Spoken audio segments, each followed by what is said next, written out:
EVM पर कोई भी बटन दबाइए, वोट बीजेपी को ही जाएगा। ये बयान है बीजेपी सांसद डी अरविंद का। अब तो खुद बीजेपी के सांसद कह रहे हैं कि चुनाव जीतने के लिए ईवीएम हाईजैक कराई जाती है। आप भी सुन लीजिए। आप नोटा पे डालो, मैं ही जीतूंगा। आप गाड़ी पे, कार पे डालो, मैं ही जीतूंगा।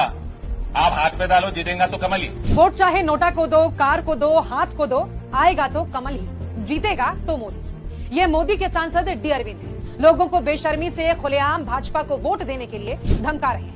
भाजपा का असली चेहरा यही है।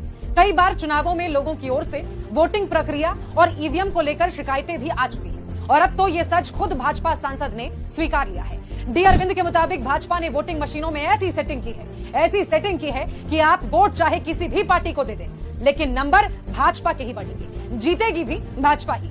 आपको याद होगा 2014 के बाद कई चुनावों के दौरान बहुत से ईवीएम ट्रकों में पाए गए थे। एक आरटीआई में पता लगा था कि 2016 से 18 के बीच देश में 19 लाख ईवीएम गायब हुए हैं। ईवीएम में हेराफेरी रोकने के लिए वीवीपैट लाया गया। फिर चुनाव आयोग ने बताया कि 6.5 लाख वीवीपैट तो खराब थे। असल में पूरे चुनावी सिस्टम में ही भाजपा की दीमक लग गई है। बीजेपी के नेता खुलेआम ये कह रहे हैं कि बटन चाहे कोई भी दबाओ, वोट पड़ेगा कमल को ही। ये बयान, ऐसी खबरें देश के वोटर पर गहरा असर डालती है। क्या चुनाव आयोग इस मामले में कोई ठोस कदम उठाएगा जिससे जनता का भरोसा चुनाव आयोग और निष्पक्ष चुनाव प्रक्रिया पर कायम रहे? जनता तो समझ चुकी है कि करीब